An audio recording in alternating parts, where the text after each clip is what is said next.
Assalamu alaikum warahmatullahi wabarakatuh. Sorry for making you wait so long. Thank you very much for your patience. How are you, everybody? I'm happy that all my absent students are present today. Alhamdulillah. I welcome you back for our Python and C++ classes.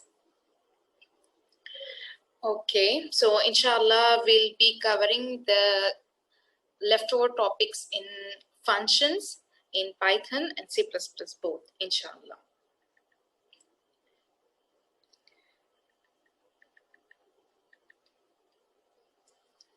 Okay, so as we have seen how we can define a function in Python, let us do some of the examples that we were not able to cover in the last class. The reason is the reason that I want to cover some of these examples is that you can build up your skills on solving problems using functions in Python. Okay. Sorry, my speaker was on mute, so I may have missed something if you have spoken. So if there is something, please let me know. Okay, inshallah. So we'll try to write this program. Here, this program is trying to convert unit from feet to meters. We know the conversion that 1 feet is equal to 0.3 and 0.48 meters. We'll try to convert this thing using a function. If you remember how we were defining the functions, I hope Miraj remembers this because Farzana and Zisha were not with us in the last few classes, but yet I hope they'll follow with us, inshallah. So what we need to do is use the keyword define, DEF, and then whatever the function name that we want to keep, it can be feet to meter. And as a custom, always remember that any function, or we say a method, will start with a first small letter, whatever the function name would be. So you have to remember that it's not a syntax. It's not mandatory that you need to name your functions or methods in this way, but it's the custom, or I can say it's the traditional way of naming functions and variables and other things. The reason why we use this kind of naming convention is that we can clearly know, oh, this is a function, because whenever we are calling something somewhere, for example, here I want to call this function feet to meter and I pass it something. So thank you very much, Zishan, for your comment. And thank you very much for listening all the previous classes. Alhamdulillah.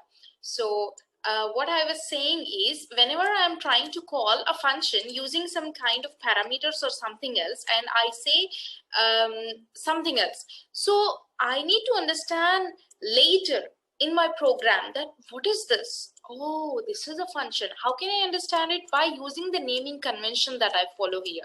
So the first word of the naming of this function will be always in the small, and the rest words would start with the capital letter. See here, it's a T capital and M is capital again. So these two words are capital. So now we'll name our function and keep the parenthesis. Because our function is converting feet into meters, it has to take some arguments, right? What arguments it can take? Anything. Anything? It takes the feet argument, right? It takes feet and convert it to meters. So let me name my variable as feet. After this, we keep a colon. After that, we press enter so that we follow the perfect indentation rules that a function has to follow, okay? And then I say if the feet is really equals to really greater than 0, why do I have to check this? Of course, the meters or the feet, this unit will always be greater than 1, right? It's a scalar quantity or a vector quantity. Maybe I'm going a bit deeper into physics, but it's very simple for you to answer. Is it a scalar quantity or a vector quantity? The unit which we have feet or meters. This is a quantity, right? This is a quantity for measurement of anything. You can measure length of a table, or you can measure the length of a road. Anything you can measure it. So of course it's a quantity. So is it a scalar quantity or a vector quantity in terms of physics if we talk? I have Scalar. Very good. It's a scalar quantity, right? Because it doesn't have any direction, and we are not concerned with the direction of this quantity. And so in terms of physics, if you want to understand, then it will not take any negative values, right? And by a natural understanding, we know that it cannot be less than 0, right? So so that's the reason I'm keeping a check. If it's greater than 0, it's okay even if you don't keep this, but sometimes we need to keep it. Okay, after that I press enter. Now what I need to do, whatever feet I have got, that feet has to be converted into meters. I have shown you the conversion. What is there? 1 feet is equal to 0.3 meters, right? So the feet has to be converted into 0.3 meters, right? 0.3, 0.0, what was that? It was 48, okay? 48. And this value, I need to store it in some variable, isn't it? I can store it in the meters variable. I am naming the variable meters. After that, for example, I wrote an if I need, I can also keep an else statement because I am keeping the if it's greater than 0, then only it has to convert. If it's not greater than 0, then it should give me actually meters equals to 0 or anything. Or you can write print here something. Sorry, please enter the value which is greater than 0. Khalas, it's done here. Okay. I can do it this way, or even I can return this meters, right? Okay, I return the meters. So these two cases are checked, and then the meters would be returned. After that, I'll try to call the function. What is our function? Feet to meter, right? I'm trying to call it with some value. I can say the value as 3, okay? And now tell me, how can I print the value of this? Can I write like this? Zishan, because you have seen the previous classes, I would like to know from you. Can I write like this? Yes.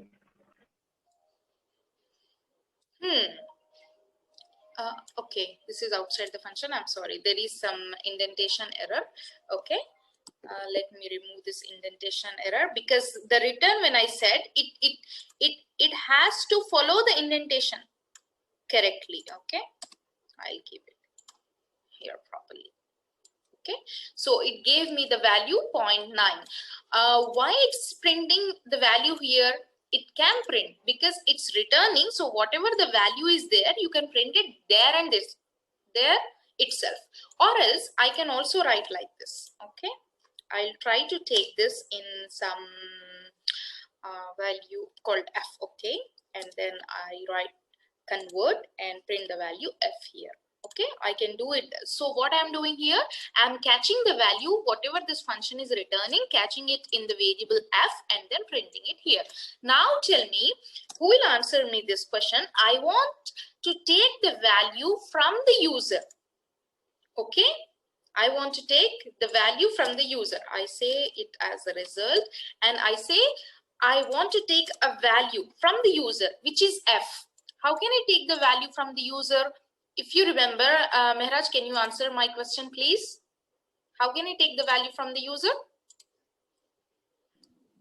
Using input. Okay. Input. Okay. Do I have to take int or something else? Is the feed always gonna be an integer? Float.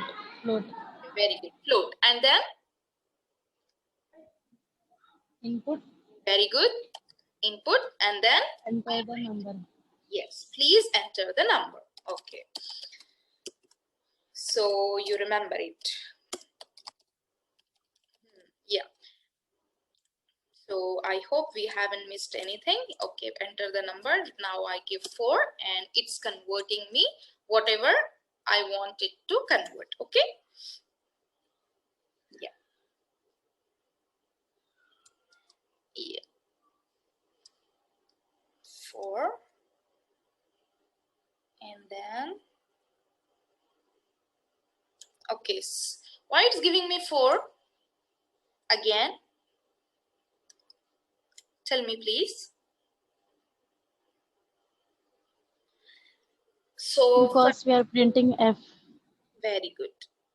Because we are printing F again, we need to print the result that is being returned from the function, right? Okay, now I give 4 and it, sorry, there is some, okay. Now it gives us the correct answer. So you got it, right? How we can give the value from the user to a function. Okay, clear? And then we'll go to our next problem. This is actually gonna be your homework one that you need to do. I'll also try to keep it on the on our classroom link so that you can see the question. Okay, so what is this question is, we have already done this, how we can convert a Celsius to Fahrenheit. You know this, right? Celsius to Fahrenheit, but we haven't done this using any function. What we are doing, we are taking the value from the user in Celsius, and then we are taking this formula F equal to 1.8 multiplied by the C, whatever the user has given, and then plus 32. So this is very simple for you to do, but doing this in a function may be a little not complicated, but it's easy. Okay, so what you will name your function, Celsius to Fahrenheit, and then you will take the variable as double C. Okay, in Python you don't have to keep it as double C, you can just keep C, right? In C++ you have to keep double C, and then you will keep the conversion like this and return the value of F. As we did this, you have to do it in the same way, the same example, copy paste to this homework. Then you are going to do this. Once you are successful, try to run this in a loop. Will you able to do this, or do you want me to do? Okay, I leave this now. If time permits, we'll come back to this question and do it again. Okay. Yeah, let us try to solve another question. What is this here is how we can use a loop inside a function. Okay, so this problem is actually trying to get the power of a variable. So what it's calculating, whenever I give the value x, and then it will give me the power of x. I say give me x square, it will give me. I say give me x cube, it will give me. So what this function is trying to do, this function has to take two variables, variable x and variable y, and should return as the value of x power y. Okay, let us go step by step and try to solve this, and then let me comment this thing. And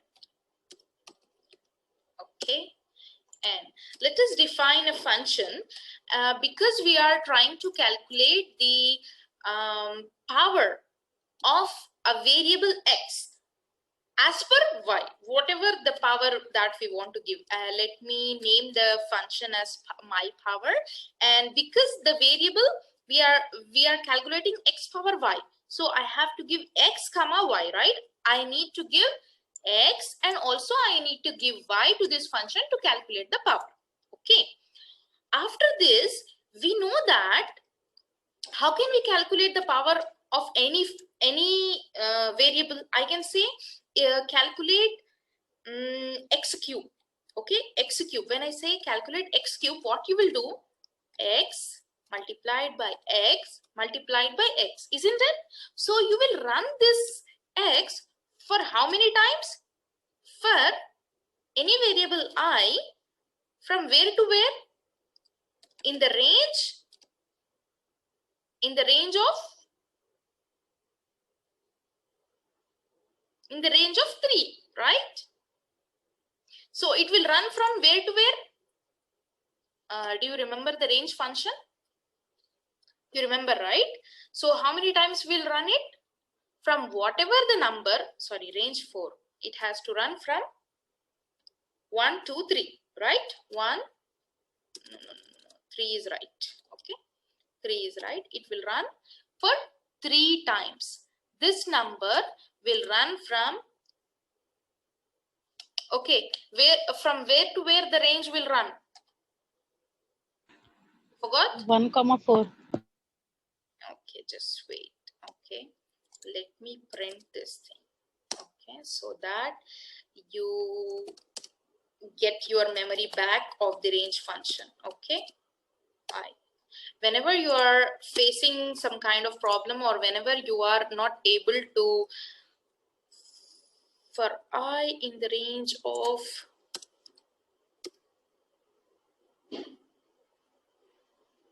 okay, even I have to give, did I make some mistake here? I in the range of, okay, I give some value n, and then I give n equals to 3, then go.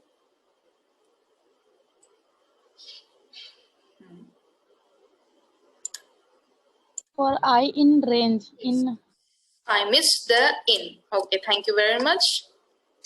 Yes, I in the range of 3, and let us print this. Oh, so how many times it came? 0, 1, 2, right? So it is running for 3 times. Now you need to understand that this loop will run for how many times? 3 times, right? Okay, you understood this thing. So let us go back to our function. I think it's not saved. Okay, let me define it again. Definition of my function is my power, and I want to give it x comma y. And then what I want to do is, with this range function, the range function should run from this to y, isn't it? Whatever the power that I give, if I give power 3, it has to run from 0, 1, 2. It means that it will run for 3 times. So when I give y, it has to run from 0, 1, 2, so on, y minus 1. Why y minus 1? Because 0 is being included these many times. Are you able to get this? So I am taking a variable I, which should run from I to y minus 1. I will be starting from 0. Fine. And each time what I'll be doing is multiplying x, right? How do I have to multiply the x for those number of times? I can do it in one way. If you remember the sum, how we used to calculate the sum of n numbers, firstly we used to initialize sum equals to 0, and then in the for loop, what we used to do, sum equals to sum plus the whatever variable that we are trying to sum. If we are trying to sum the I, we used to keep like this, isn't it? Do you remember the syntax? How we used to calculate the sum of some numbers which are running in a loop. Firstly, we used to initialize the sum with some 0. Why we initialized it with 0? Because do you know what is meant by identity?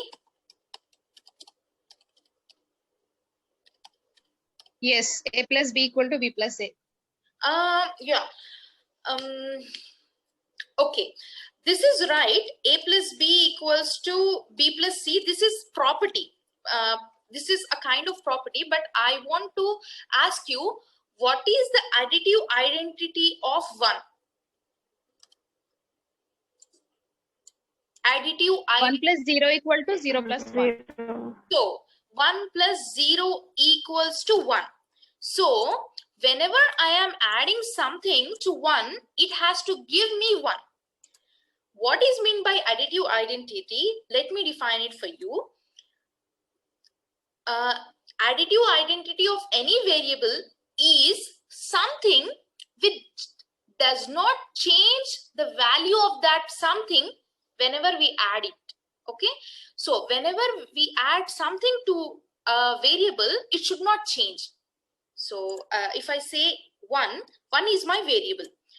If I add something, this something becomes the additive identity of this 1 in such a way that this something value, this 1 value shouldn't be changed. Are you able to understand? Maybe I'm saying it in a very complicated way, but with this example, you might have understood that 0 is the additive identity for any number. Because whenever we add 0 to any number, the number will be same. Isn't it? Yes. Tell me the additive identity of 12. 12 plus 0, 12. Very good. So 0 is the additive identity of every number. Please do not feel it bad if you are if you don't like math, but in coding, for a programmer, you have to be very skilled in mathematics. You have to remember every concepts of mathematics, not only this mathematics, but you need to understand calculus, you need to understand integration, you need to understand differentiation. All these topics will be there with you always. A programmer has to be good in math. Okay, so this thing you understood that. Now tell me, what is the multiplicative identity of 12? In the same thing. In the same thing.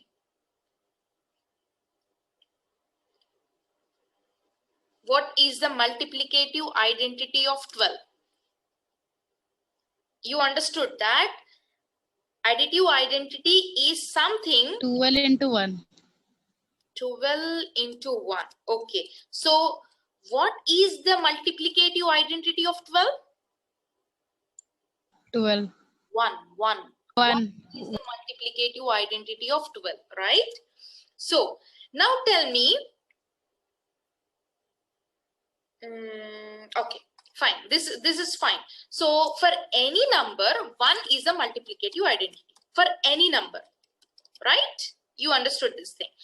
So whenever you are trying to do summation for any number of many number of things, you will always take the number sum equals to 0, because 0 is the additive identity for any variable, and whenever you keep on adding the 0 for any number of times, it will keep the value same, isn't it? So we'll be starting from 0, and all the values that are running from in this loop will be added. So the values that are running in this loop is 0, 1 and 2, right? Like this.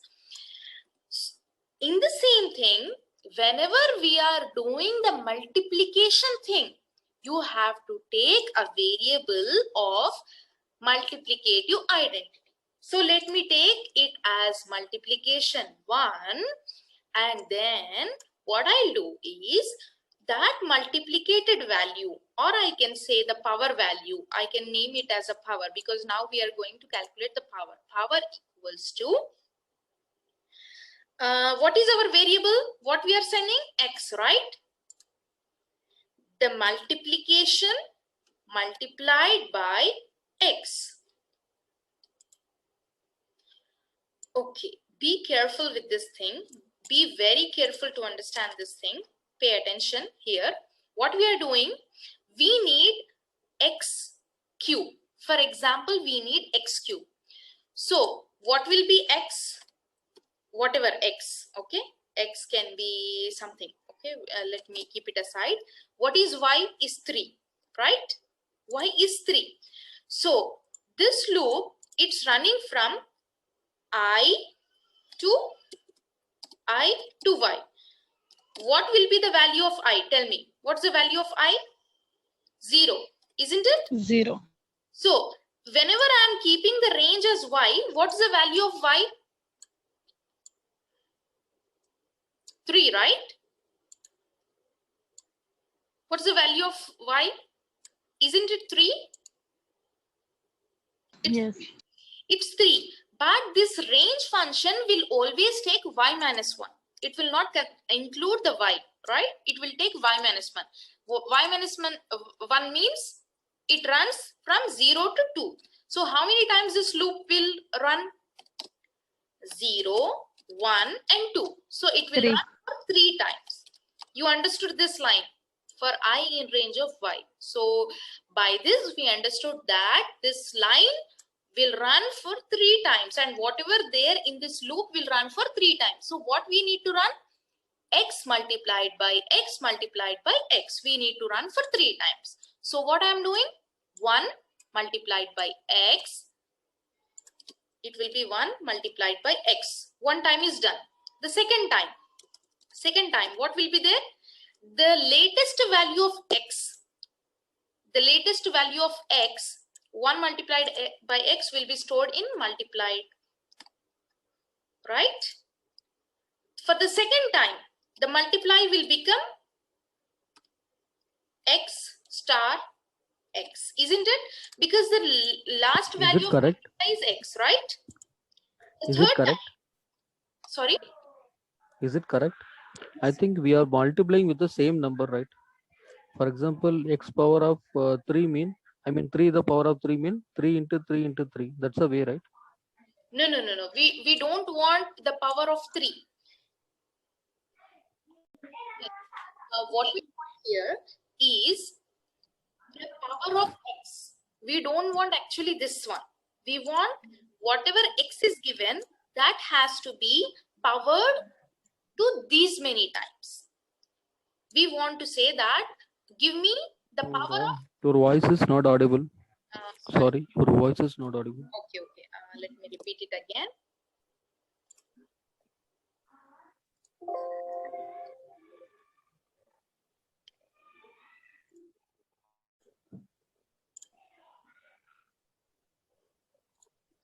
So what we are doing here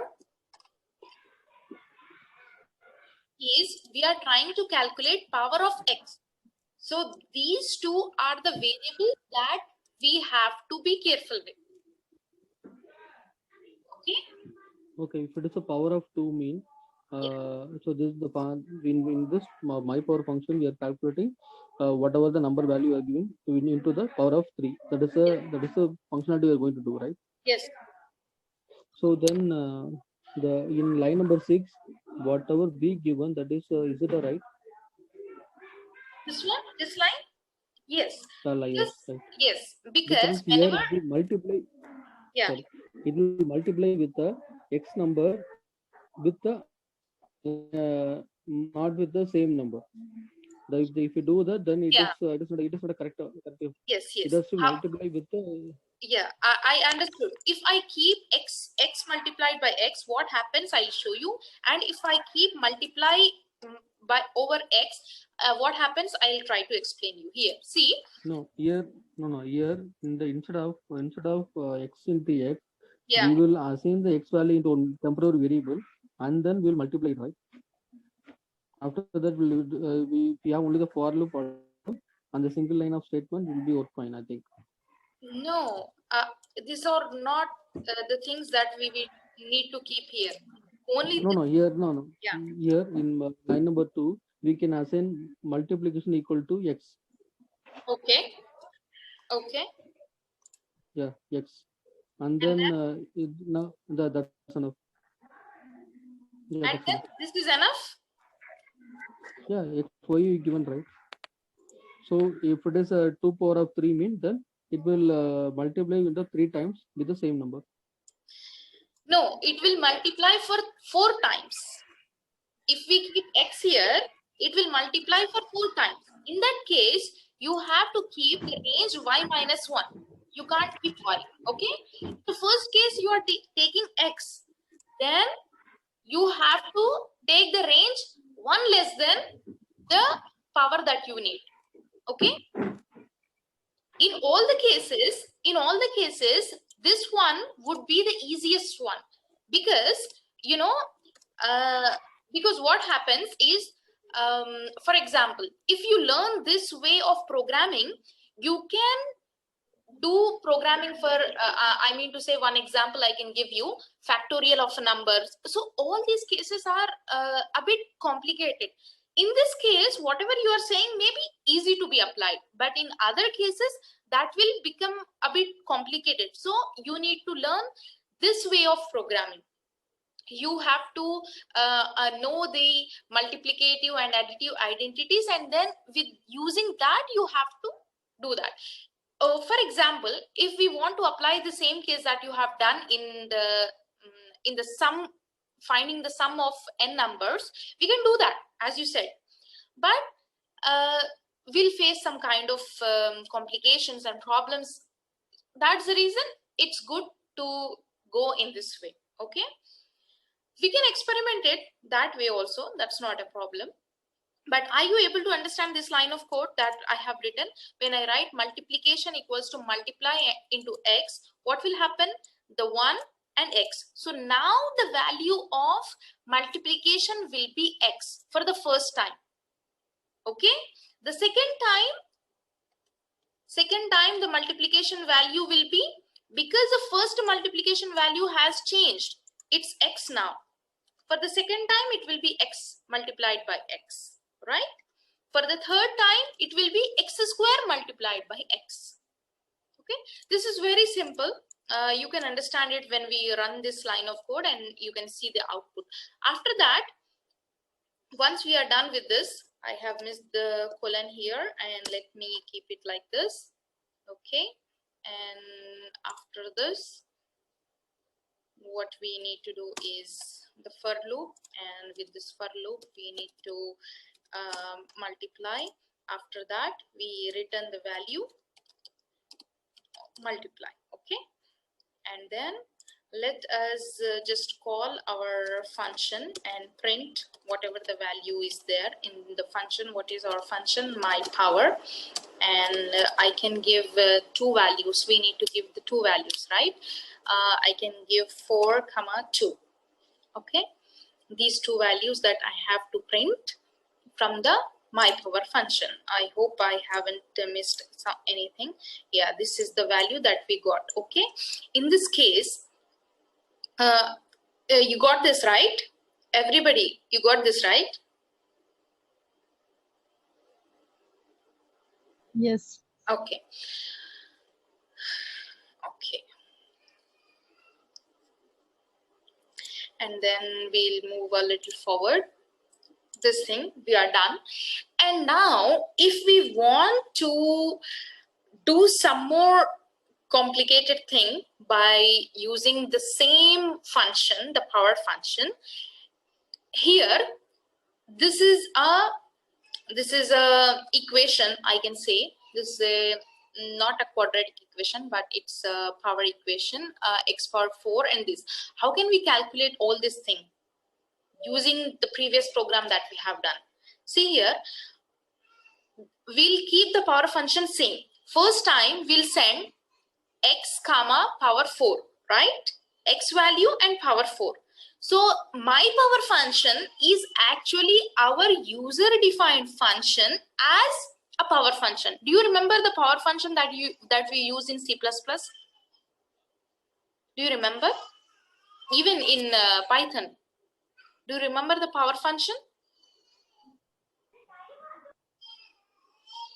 The power function, power of x comma 2, then it will give you x square, right? The same way, Yes. we have created our own function. Okay, in this way. See here, if you are able to see this one. Okay. If you are able to see this one, sorry. Yeah.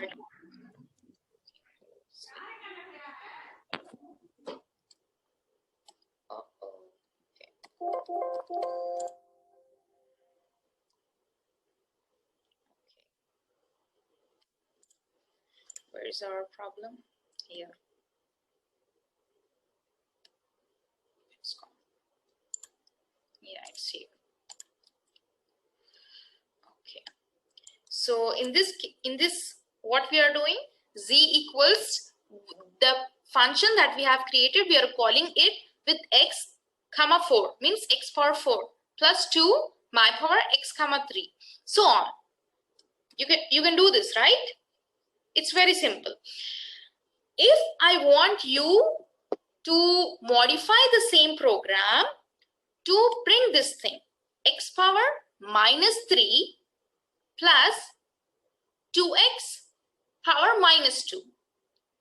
How we can do this? We know that x power minus 3, we can write it 1 over x cube, right? So whatever the value of x cube is, we'll find it from the function, we can keep it 1 over. Are you getting my point?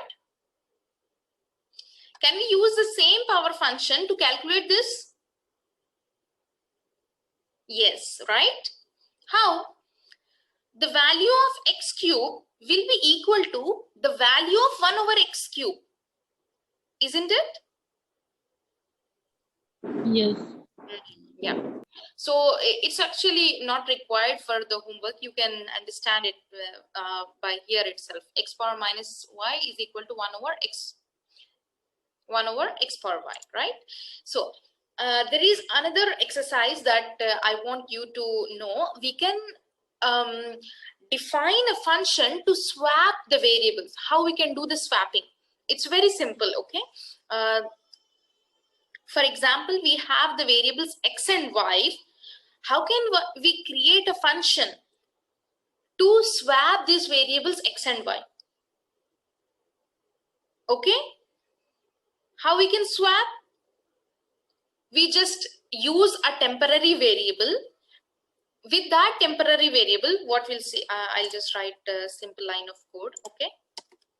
We have x comma y, okay? Now I want to change the value of x to the value of y and vice versa. So I'll say temporary variable, and I say in that temporary variable, I keep the value x. And then what I'll do, from this temporary variable is having the value x. Now x will be replaced with the value of y. Then I say value of y should take the temporary value. Are you able to get what I'm doing? What I'm doing here? Swapping. Swapping. Okay. So what happens? The x value will be y and y value will be x. Right? The same thing. We'll keep it here. All lines of code here. Okay. And when we print the value of x comma y, what it will give us? The reverse of xy. Okay. We are good. We are able to understand, right? Okay. Yes. Yeah. And then we'll move more forward.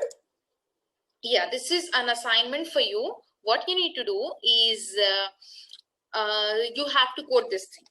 How? Just you need to calculate the moment of inertia of this rectangle. I have given you the formula. What you need to do by using functions. Firstly, you have to create a function which you can call rectangle moment of inertia, and it has to take breadth and height from the user. Okay. After that, you have to keep it in the formula and then return it to the caller function. Okay. So this is going to be your assignment. In today's class, we have one homework and one assignment. This one I'll post it again so that you remember it. The other thing that I have to show is we can pass a function to a function as a parameter. How? This is one simple example. We can pass a function to a function as a parameter. I have written this already for you. Let me show. Okay. me show you. Okay, it's that one. Okay.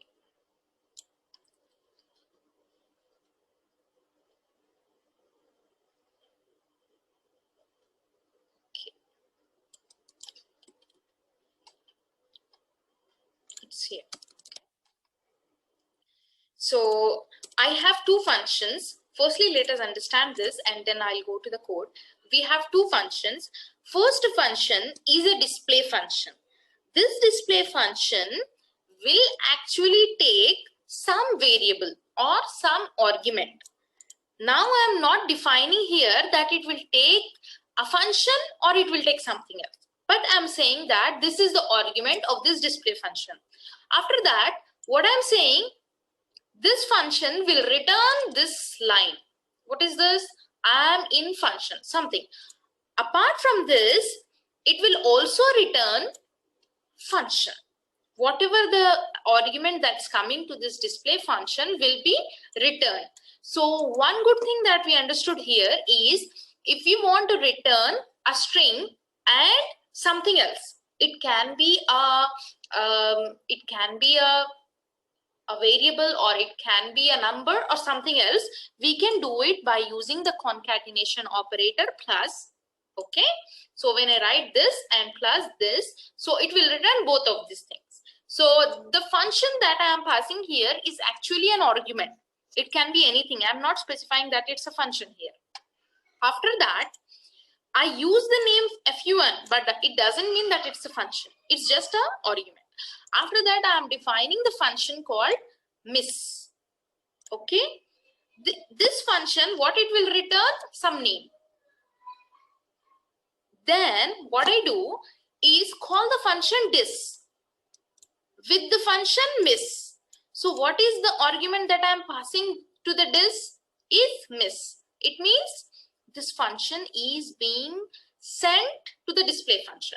So the display function will take the miss function and this function will be kept here. And whatever the value that this function is returning, it will be here. So what will give you the output? What can be the output of this print A?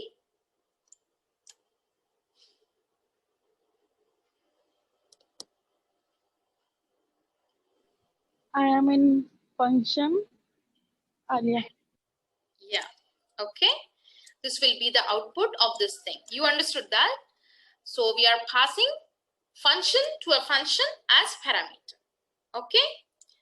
Okay, we are done with this and let us go to something else. One good concept which we call as recursion. Recursion is something which is repetitive, which is calling a function by itself. I mean to say that a function will call itself, calling ourselves. It's by simple example that we are doing some task and we are trained to do that task and we are doing the same task repeatedly. So it's like calling ourselves repeatedly for the same task. This is called recursion.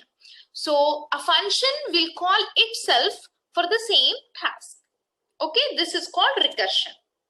If you want to see the recursion example is the very famous and everywhere you see this as a first example whenever you are trying to understand the concept of recursion, which is called factorial. Factorial, you know what is meant by a factorial? Factorial is I can say the multiplication of all the numbers from 1 until the number, right?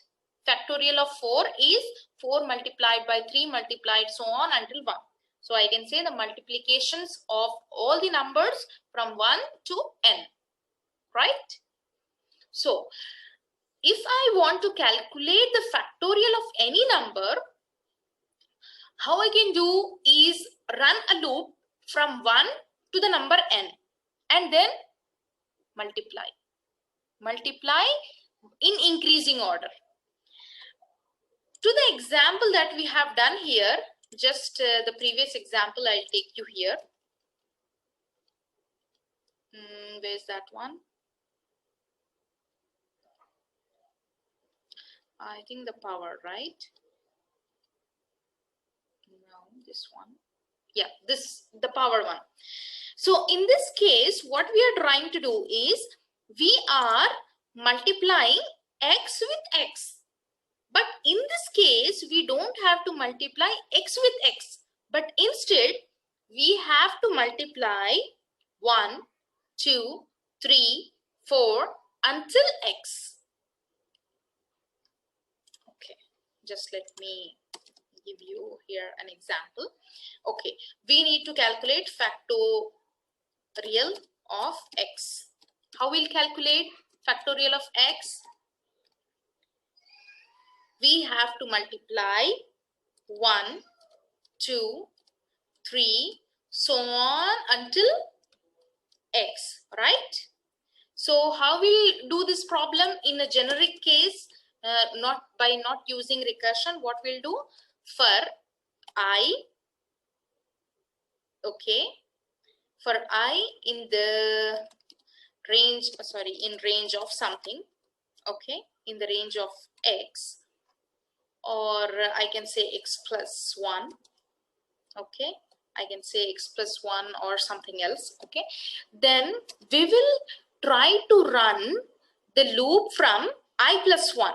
We'll not run it from I, right? We'll run the loop will be running from I, but we'll multiply it from I plus 1 until the variable x, okay. So each time we'll be running the loop from 1, 2, 3, 4 until the variable x. So in a generic case, we'll run the loop from 1 to the number n. But if you want to solve the same problem using the factorial, you have to call the function every time. The factorial, the first time the factorial function will take the variable 4 and then it will take 3. Okay, I'll right away go to the example and explain you this so that you can understand this in a very easy way, okay? Inshallah.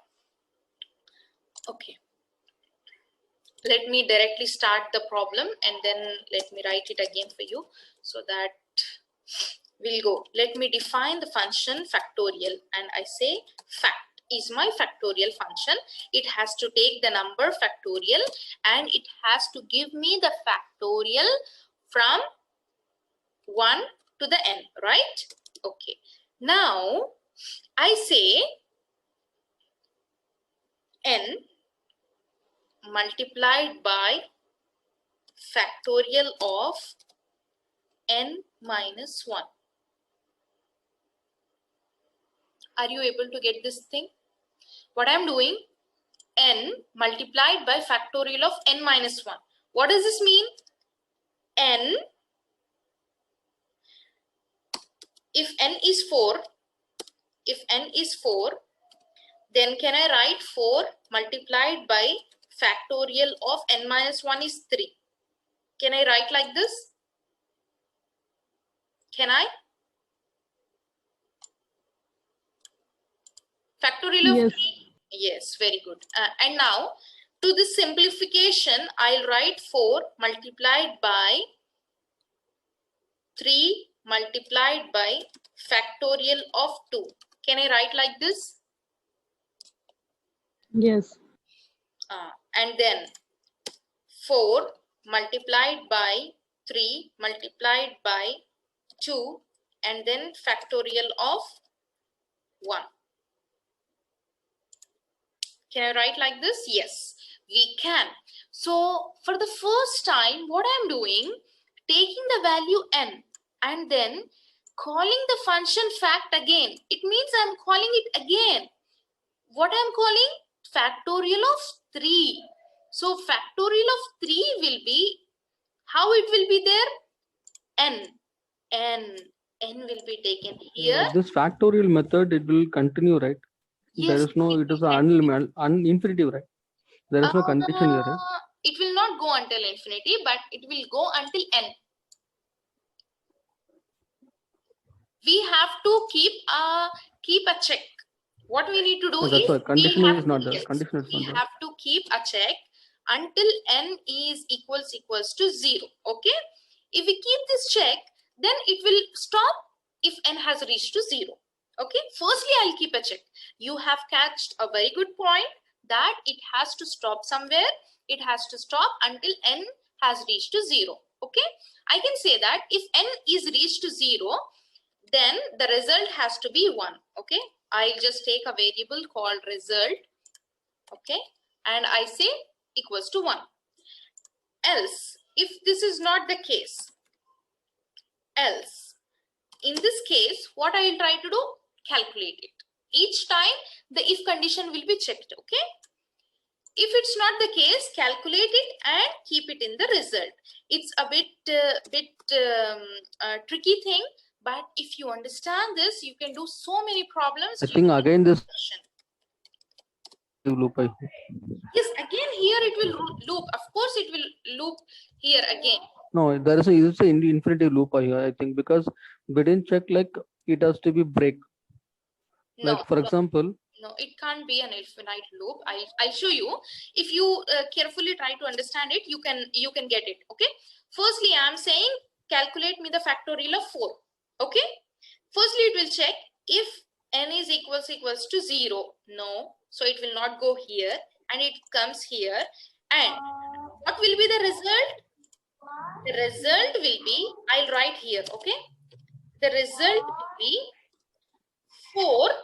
The value of n, 4 factorial of 3, right? This first line will be like this. 4 multiplied by factorial of 3, right? Now, please mute. I don't know from where the voice is coming, so that we understand this very carefully. Now I'm trying to call factorial function again. So it will go back with 3 here. Now the value is 3. Okay, of course it's not equals to 0, so it comes back to else. And here in the result value is already storing something. What is this here, right? In this result, what will be there? This is there already. This has been called, and the value whatever is being returned by here, it will be written here. Not the whole will be replaced. Only the value will be returned here. Are you able to get my point? When you call the function fact n minus 1, the value returns here. What will be returned? This thing. Equals 4 multiplied by 3. Because this time the factorial definition is what there? What's the definition of factorial? N multiplied by fact n minus 1. So it will take n, which is 3, and fact n minus 1, which is 2 here in this case. So it will return this value. The third time it will return 4 multiplied by 3 multiplied by 2, and now factorial of 1. Okay.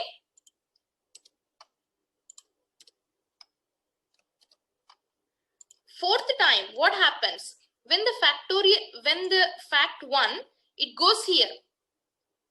What will be there? 4 multiplied by 3 multiplied by 2 multiplied by 1. And then the fact of 0. Fact of 0 will be sent here. Whenever it's 0, it gives the result 1. So the result 1 will be here, which is 1. Okay. It will give you the result like this. Okay. We can check it with some value to do our example easier. I can print the value here by giving fact of 5. Let us give fact of 5 and let us print that value and see. I hope I haven't missed any syntax. If n equals 0, what it's giving me the error? Okay, there is some indentation error. Yes, I have to remove this 3. Okay, and then Yeah, this time there are no indentation error. Okay. Print A, there is something here, I think. Okay, let me remove this. Yeah, here I have something I have to remove. Okay. Yeah, this time it give me the result factorial of 5.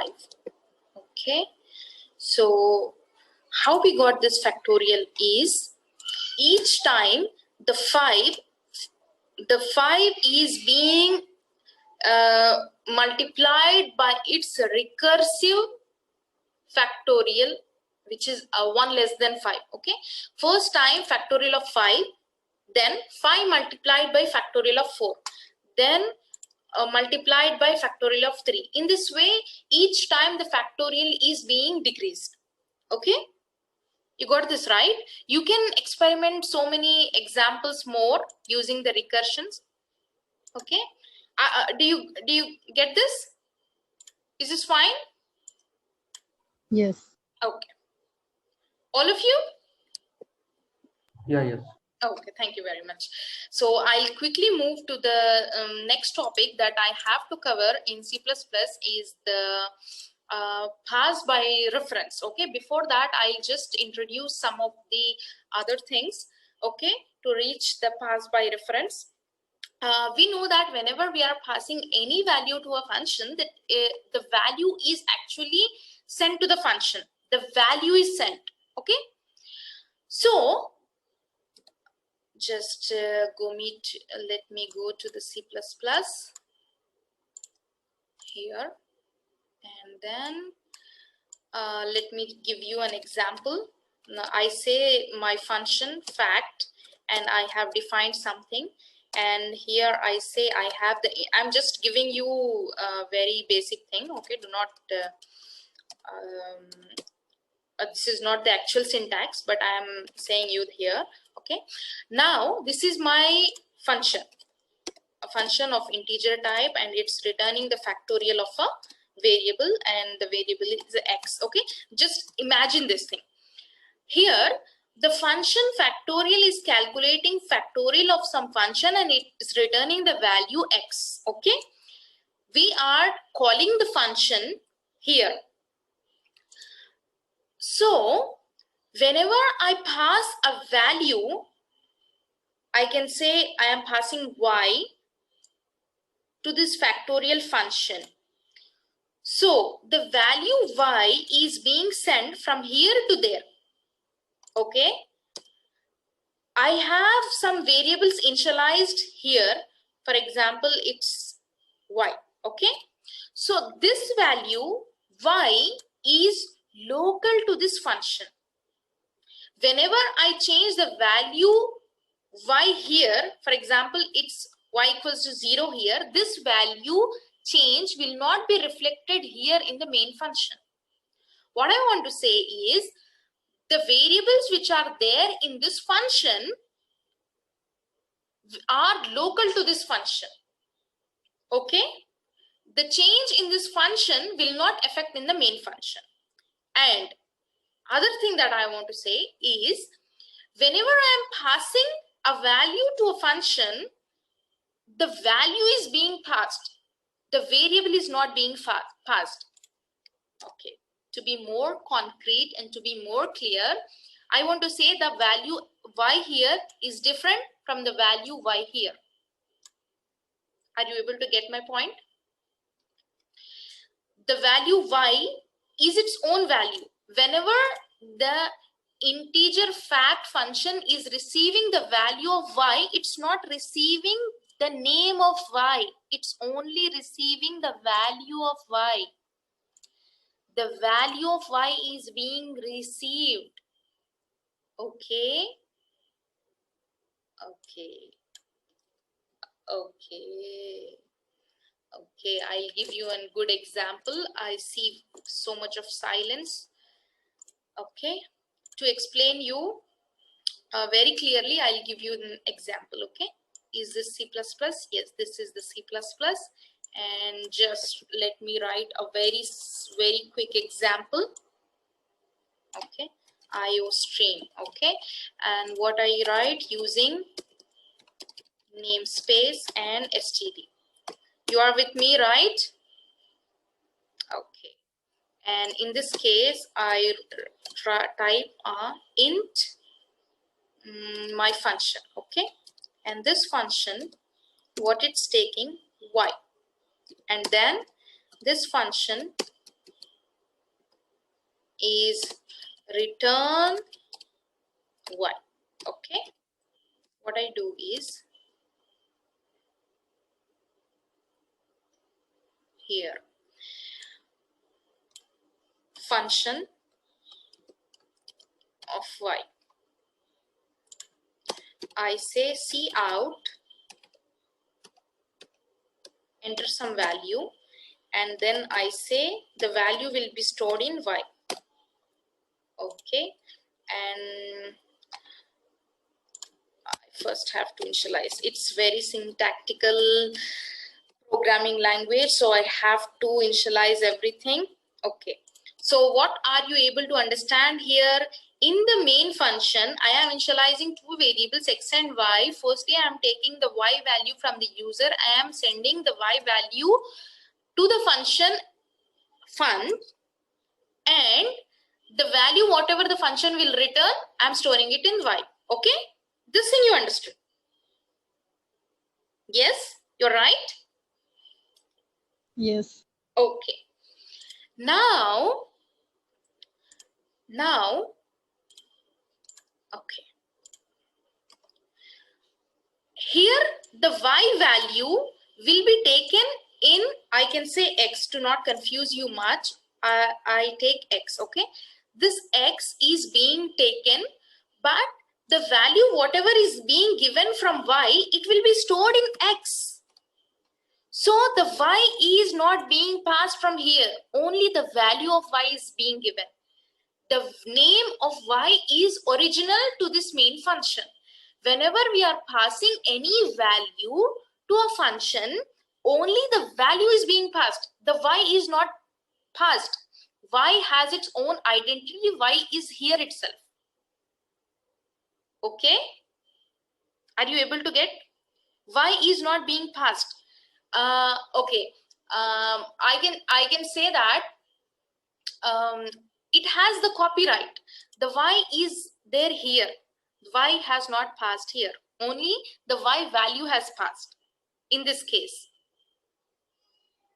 Okay, are you able to get my point? Only a copy of his value is passed. The actual variable is not passed. The actual variable is there with the original function. Okay, if you are okay with this thing, then I can explain you more. Okay, I think we need to take a little break, at least 5 minutes break, and then I'll move forward with this topic. Okay. Okay, let me explain you again. This is my function, and this function is taking the variable y, and this variable y will be passed from the main function. In this function, what we are doing is just we are printing this thing, hello, that I am inside the function. After that, I'll print the value y. Then I'll try to increment the value of y using y++. So this function is not returning anything. That's the reason I have kept void. After that, in the main function, what I'm doing is, I'm taking the value of y as 4. After that, I'm calling the function y using the value y. Okay. Then now function is this thing, right? So y value will be taken, and whatever is there, it's printed, and then the y value will be incremented, isn't it? Yes, right? After that, we will be printing the value y. Okay? After passing the value y to the function, we will print it. So as our understanding, what should be the value y here? What should be the value y here? The value y should be the incremented one, isn't it? The value y should be the incremented one, isn't it? Yes. As per our understanding, what should be the y here? It should be 5. Here it has to be printed. Let me make it more clear. I am inside the main function. Okay. Here I am trying to. Let us try to run this line of code and see what's being printed. Okay. So it says I am inside the function and the value of y, because we are also printing the value y here, it says 4, and here it says I am inside the main, and yet it prints me the value 4. This is what I want make you to understand, that whenever we are passing any value y, okay, whenever we are passing the value y, and even though we are using the same name here and we are trying to change something here, then the changes will not be directly reflected to the calling function.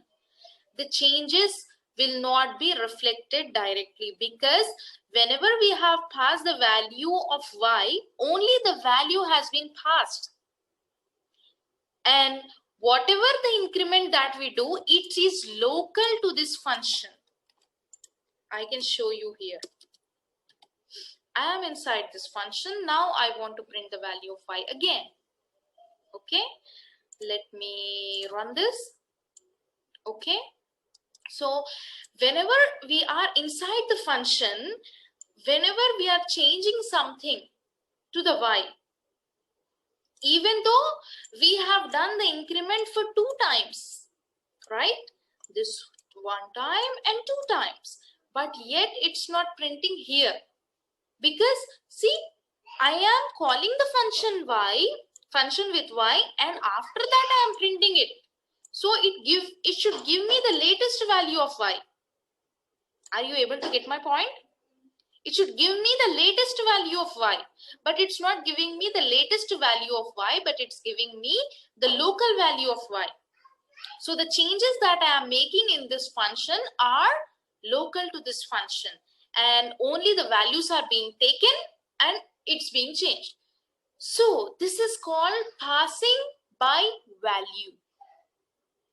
There is another thing in C++ is passing by reference. If I keep this,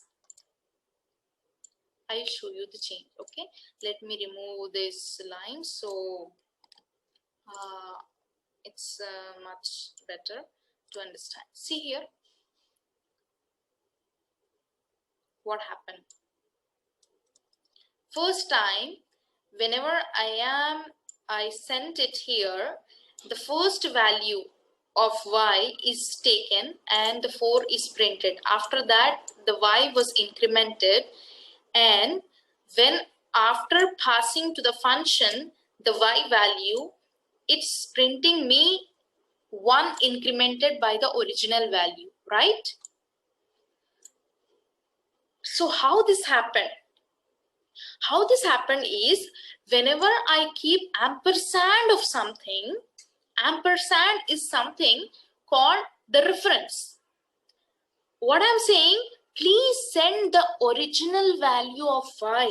Please send the location of y. I can explain you here. Okay.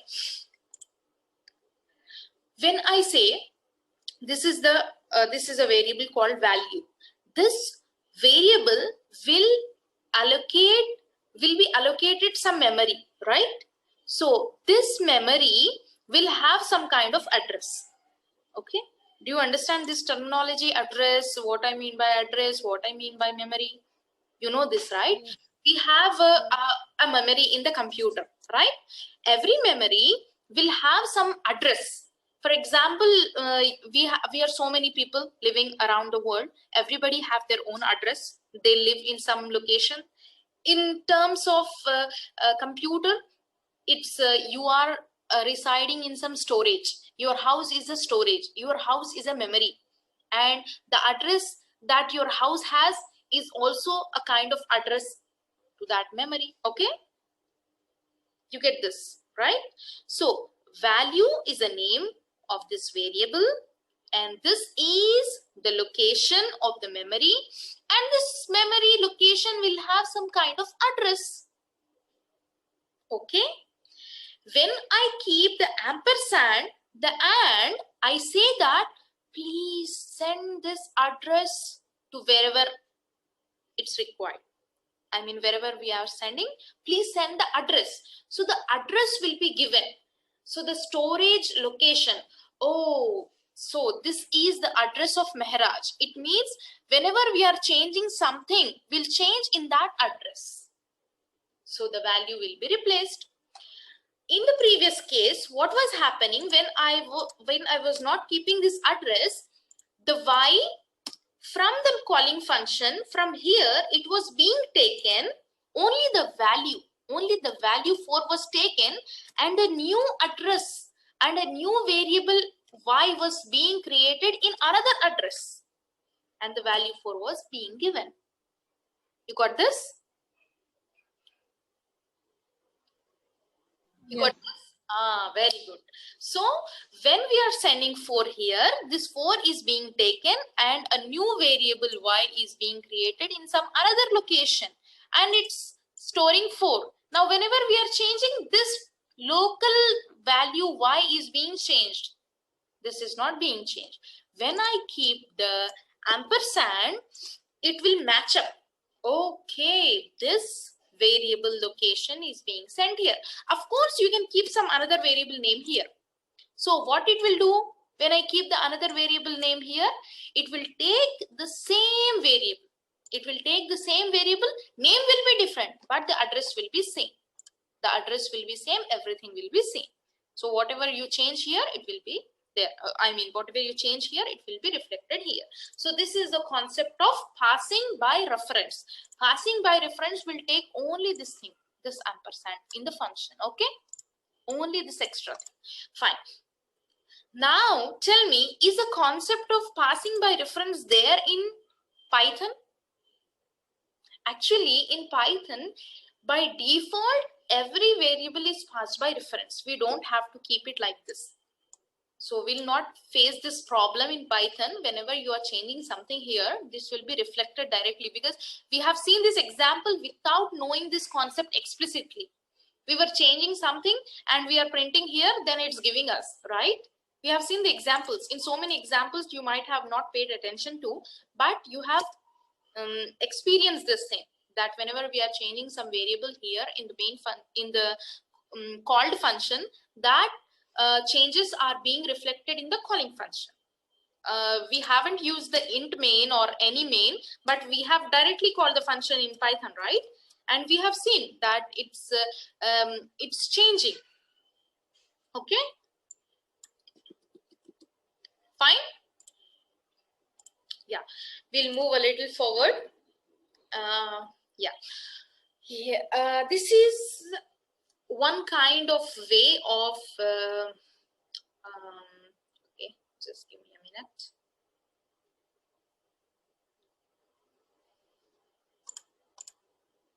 Okay, we know this. Okay. We know that a function always returns some value. Okay, if I want to modify this function a little bit. Okay, we can say something as a return, and I am saying 0 for now. Okay, and I say int. So we know that every function returns some value, but a function can also return the Boolean value. What is a Boolean value? What is a Boolean value? 0 or 1, right?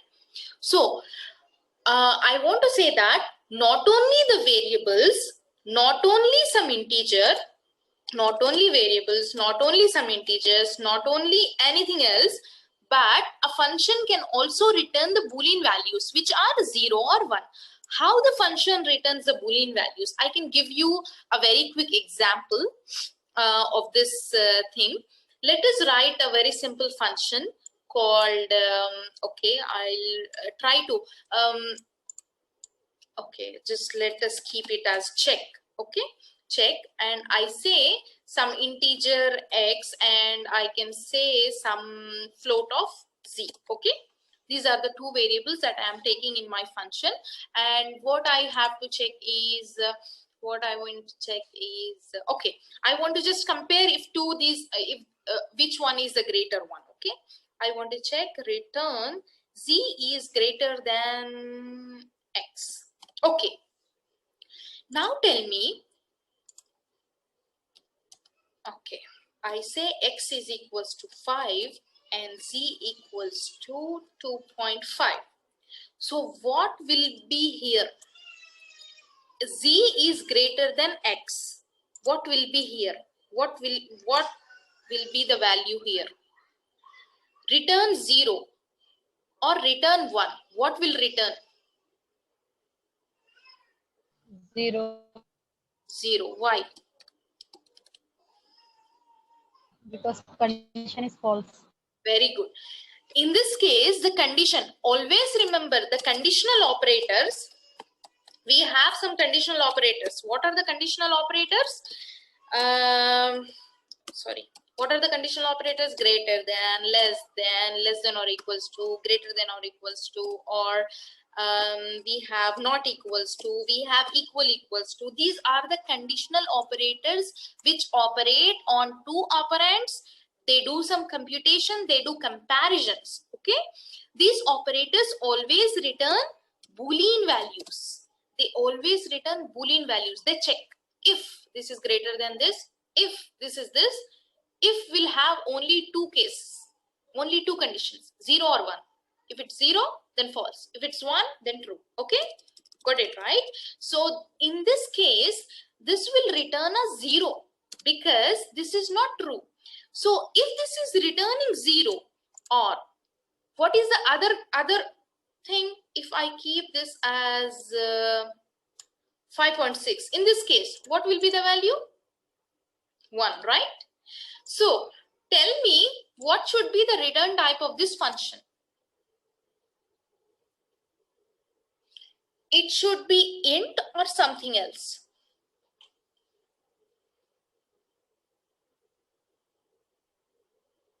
What this function is returning? This is returning some conditional operator output, right? Some conditional statement output is being given here. What is the output of any conditional statement? Either 0 or 1. So 0 or 1 are the values of Boolean. Boolean. So how we'll write Boolean in C++? Only bool. It takes only bool, okay? In other programming languages, it takes complete name Boolean, but in C++ it takes only bool, okay? Now I want to run this function in the main function. How can I do? I just want to initialize some variables. Let me do it, okay? Here, okay. I'll try to initialize x equals to some 0 and y equals to something like, I can say 5, okay? And then I want to, how can I use this Boolean kind of functions, you know? I can, if you remember in Python, I have shown you something like this. If you remember, I don't know, if 0, then if it was Python, it would give me correctly. But yet I want you to say me the answer of this thing. Will this thing be printed in Python? If 0, print s. Will this thing will be printed? Will I get the output? Yes.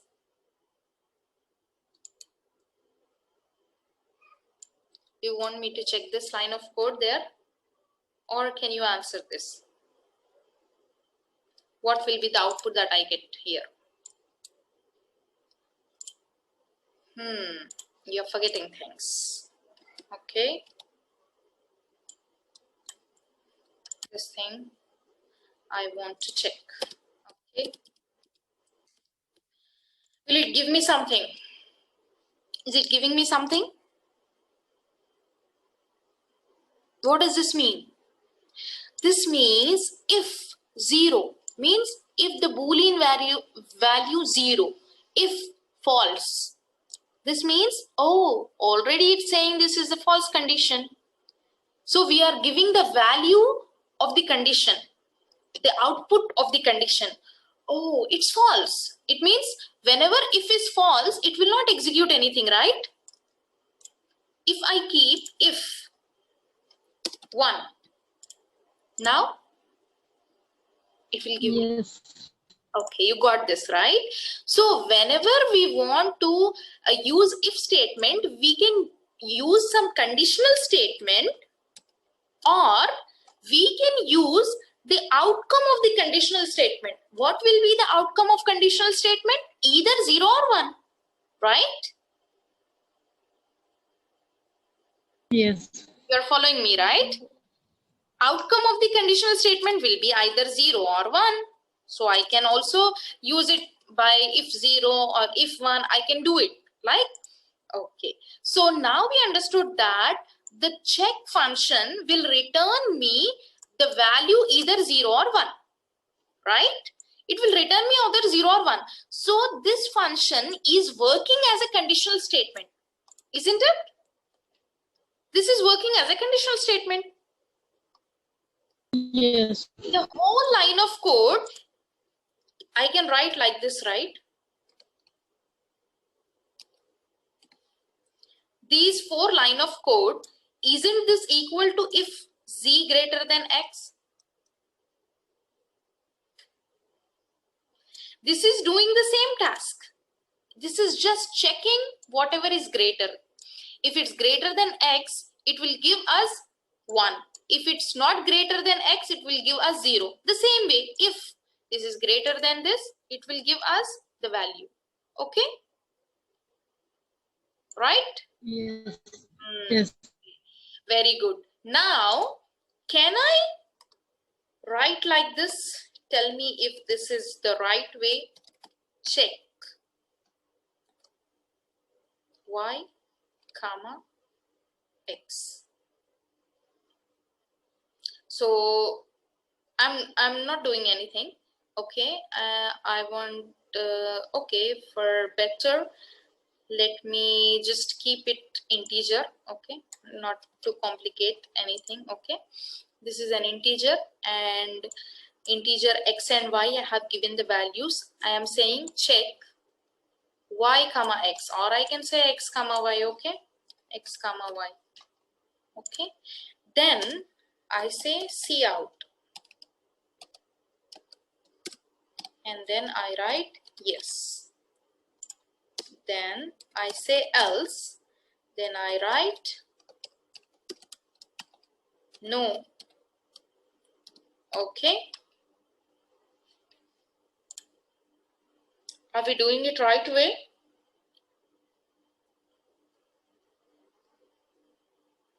See here what's happening. It's give us yes, the value x and y are being sent, x and y. So we are checking if this, in the place of y I keep z. Only in this scales only the values are being exchanged, right? So the y value will be here, y is greater than x. So this is returning 1. This one, if 1 means if true, this has been executed. Okay? Else has only the return, not. Yes. You are asking something, Abdul Arif? Yeah. Yes, the else has only the return condition, not if. Is it an everything? No, this is not what I mean. Is this function is returned? No, that I understood. But actually, in if condition, we are calling the function. Yes. After that, If it is failure, else will get called. Very In that we have return. yes. If the if condition is success, we Yes. are doing something. After that, we are returning anything from the main. Yes. So syntax is correct. Yes, this is the correct syntax. See here. Yeah, If- now continue. Now okay. Now okay. Okay. I thought it was comes. Okay. Okay. So this return, you were thinking that it's a part of this thing. Yes, No, yes. this is not a part of this thing. This is a part of the int main. Okay. Very good. Fine. Yeah. So this is another example of int main. We can check if a number is odd or not. How can we check? Is define a function called is_odd, and then if it's really divisible by 2, we return true. Else we return false. We can do it in this way also. We can do 0 or 1, or we can do true or false. Okay. And then we can call this function in the main function. Do whatever you want to print, you can do it. Okay. Another example is to check the validity of something. Validity of something, I mean to say, if we want to check if it's really greater than or small, if we want to check in some range. Okay, if we want to check if it's in less than something or greater than something, we return it true or false. Okay, this is a very good way of comparison using the Boolean variable.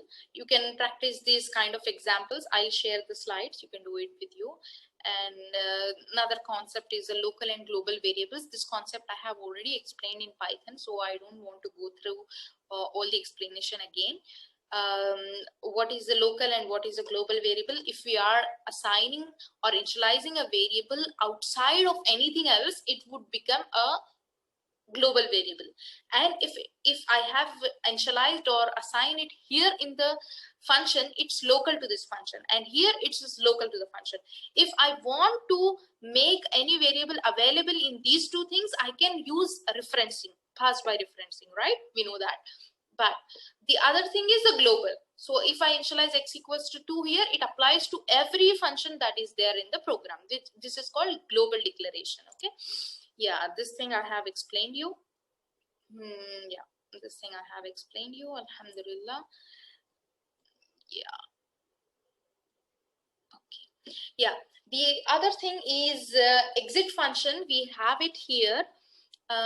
If you want to terminate any of the program, or if you want to terminate it, for example, you have written a very big program, and there you want to stop the execution if it's entering into some complicated thing, then you can use exit function.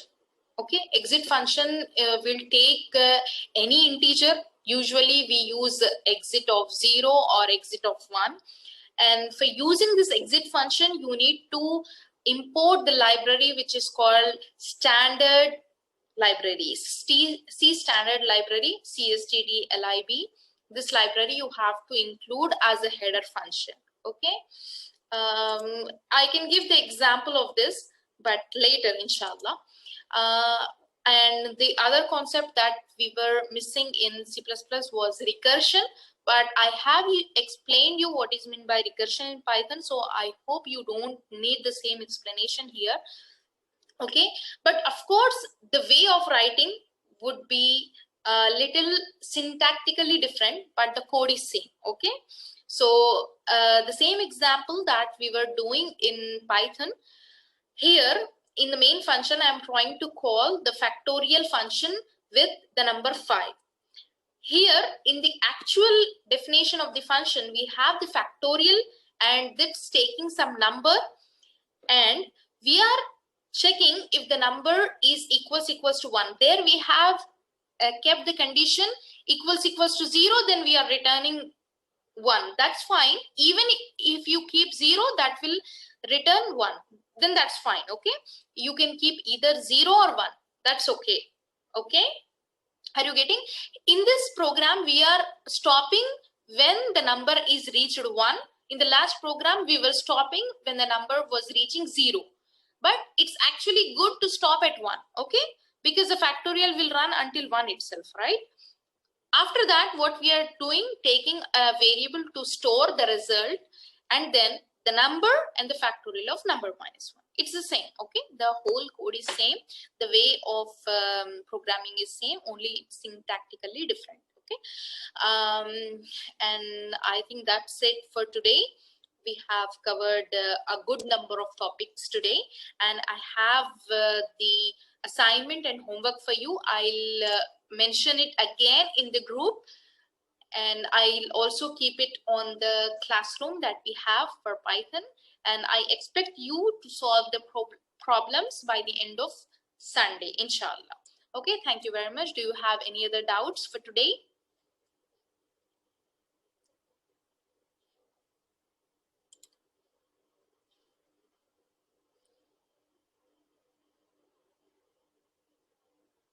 Okay. Okay, thank you very much for your time and your patience and listening to me for such long time. Jazakumullahu khairan kaseera. Assalamu alaikum wa rahmatullahi wa barakatuh. Wa alaikum assalam wa rahmatullahi wa barakatuh.